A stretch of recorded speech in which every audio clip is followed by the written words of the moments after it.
What's up mga tol? Napabilib na lang nga si Idol Robin Padilla sa probinsya ng Gapan, Nueva Ecija, na kung saan naman ay pinamumunuan ito ng isang magaling din na mayor at sikat ngayon sa social media na walang iba kundi si Mayor Eming Pascual. Dahil nga sa galing niya at husay sa pamumuno niya nung nanalo nga ito nung nakaraang eleksyon sa lungsod ng Gapan, Nueva Ecija, ay sumikat nga siya ng husto sa social media. Lalong-lalo na nga ay binuhay niya ang dating tahimik at hindi kilalang lungsod ng Gapan, Nueva Ecija na ngayon ay kilalang kilala na sa buong Pilipinas dahil nga sa kanyang napakagandang pamumuno dito at napakagandang mga hangarin at programa sa kanyang nasasakupan dito. Sa dami ho ng narinig kong magandang ginagawa po dito. Napalive ako kasi ang dami kong narinig na maganda nabigla ako Kasi sa Australia ko lang narinig yung ganung mga libre. Napakadami pong libre, Mayor, ha? Pati dialysis, ha? Libre. Oo, libre. Ang pangalan ng dialysis namin dito, libre ng dialysis center ng Gapan.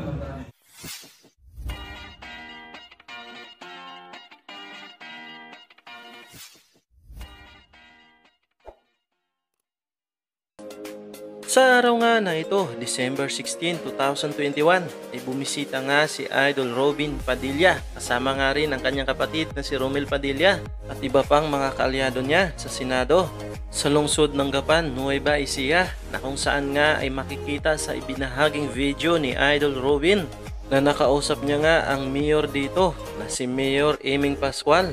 At dito na nga ikinagulat at napahangat na pabilib na lang nga si Idol sa kanyang nabalitaang napakagandang hangarin at proyekto at programa ng mayor dito para sa kanyang nasasakupan. At sa nagiging interview nga ni Idol Robin kay Mayor Eming Pascual ay dito niya na nga nalaman ang mga napakagandang mga programa at lalong-lalo na nga ay libre ang mga ito. The entire Philippines can do it unti-unti. So, Eming Pascual, panuorin nyo, basahin nyo, dapat tularan ng buong bayan. May pag-asa ang Pilipinas, ganito po mga leader na. Opo, napakagaling ni Mayor at ni Vice Mayor, siyempre.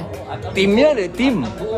May utang na magkano sa Mayor? 628 million ang utang namin. 628 million. Inutang nung dating mayor, inutang niya within 3 years. Isang term na inutang niya yun.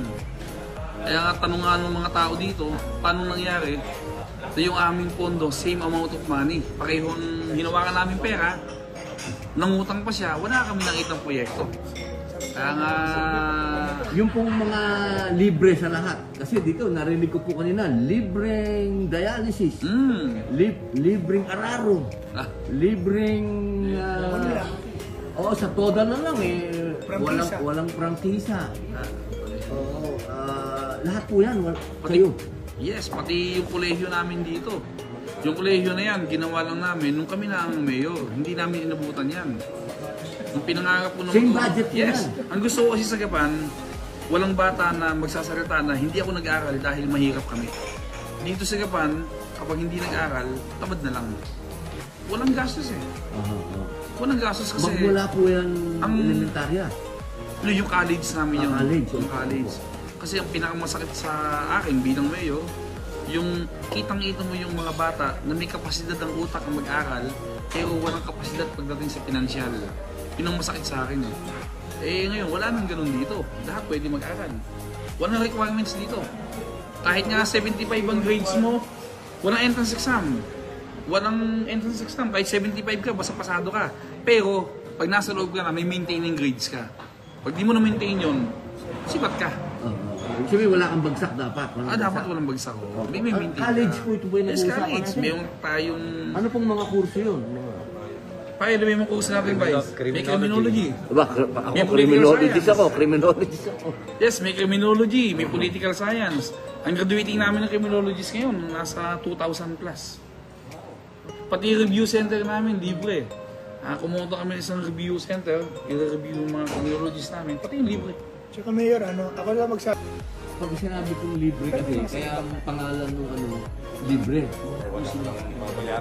Para alam kagad ng tao na walang babayaran. Yung mga pangangailangan sa eskwela, anong gamit. Libre din po yun. Vice Mayor, ano po bang sikreto nyo ni Mayor? Bakit lahat libre? Diyan po kasi nakikita yung sama ng grupo namin ni Mayor Eming na kami po talaga magkasangga. Kaya po lahat ng proyekto niya na magaganda, pinapaboran po ng konseho. Nakita niyo naman po yung nangyari dito sa lungsod ng Gapan. Dati pong matahimik na bayan, ngayon po, siguro makakilala na po sa buong Pilipinas. Yun po ang sekreto namin ni Mayor Eming. Yung pong pag sinabing yung sa pagpapa-ospital, kasi napag-usapan po libre din po ang pagpapa-ospital dito. Opo, umpisahan po yung ospital namin. Naglaan po kami ng budget dyan para po sa pagpapatayo ng ospital. Siguro po yung mga bagay niyan, si Mayor po ang magsasabi para sa inyo. Opo. Yung eskwela po, Yung eskwela po, meron na po kaming Gapan City College at marami na nga pong mga estudyante dyan. Dyan po, libre po lahat. Pati po ID nila, libre. Pati po yung mga tablet and libre pa rin po. yung sa Wala TODA silang po gastos. ngayon, yung sa TODA, ano po ang mga benefits ng TODA? Sa TODA po, nung nakaraang administrasyon, nagbabayad po sila ng prangkisa. Pero nung time namin ni Mayor Eming, wala na pong binabayaran na prangkisa yung mga magmumotor. Kaya lang po, obligado silang kumuha ng prangkisa at saka ng plaka, pero wala pong bayad yun. Walang bayad sila. Wala po, wala pong Mag-a-apply bayad. lang sila. Mag-apply lang po, yun lang po ang kailangan nila, pumunta ng City Dapat Hall. siyempre may lisensya sila. Opo, obligado po na may lisensya rin sila. Tapos, wala nang kahit ano po yun. Wala na po. Sabi nga po ni Mayor, siya po ang Pangulo ng TODA rito at ako naman po yung bilang pangalawang Pangulo po ng TODA. Kaya po yung mga TODA rito, alagang-alaga po namin dito yan. Ayun. Yung ano naman po, yung sa Araro kanina, nadinig ko, libreng Araro. Ano naman po yun? Opo, naglaan po kami ng pondo rin dyan. Nandiyan po, inilabas na namin yung 30 piraso na kubota na pinakita na nga po namin sa isang barangay na lahat po ng nangangailangan ng araro, tatawag lang po sila sa hotline namin at i-schedule po yung pag-aararo sa mga bukid nila. Ano po yun? Sino mag-aararo po nun? Meron po kami. Makina. Opo, meron pong operator, meron po kaming makina na pupunta po sa mga bukid-bukid ng mga mamamayan. Sarili niyo po ito? Sarili po ng local government po local ninyo? government po. Opo. Hindi po ito yung sa DA? Hindi po, sarili po yan, binili po ng local government po yan. Ng, sa Pamuno ng po. syudad? Opo, opo. 30 kubota? 30 kubota po ang ginagamit namin ngayon. At susunod daw po, bibili rin si Mayor ng pangpilapil naman. Pangpilapil po ang bibili natin. Kaya po, spoil po rito yung mga magsasaka. Kaya, Ibig niyo po sabihin, hindi na kailangan ng kalabaw. hindi na po kailangan ng kalabaw. Doon sa mga makina na yon, pupunta sila kung saan yung lupa nung saka nung magsasaka, ang mag-aararo yung makina. Makina na po ang Ang gagawin na lang po nung magsasaka, magtatanim na lang siya. magtatanim na lang po sila. Kami na po mag-aagayak ng mga bukid-bukid nila.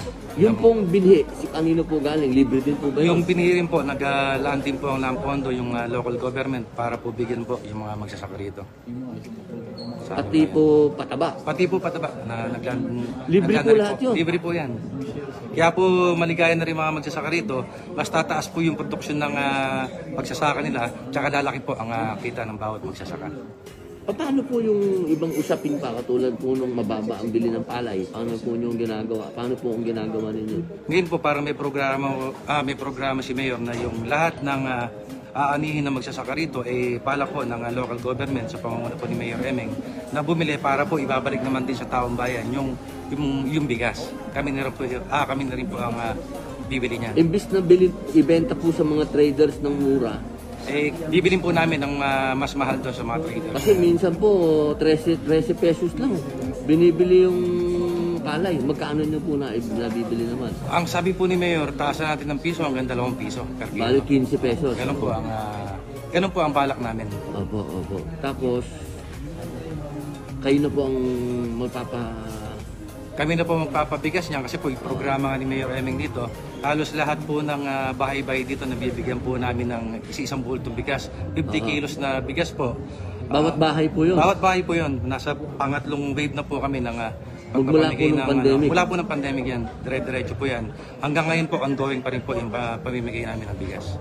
Bigas saka ano pa po ang Ngayon po Pasko, meron pong sinasabi si Mayor Emeng na ipamimigay namin na regalo sa bawat bahay po dito sa lungsod ng Gapan. Kaya po mga taga-Gapan, abangan niyo po yan. Wala po kayong pinipili. Wala po.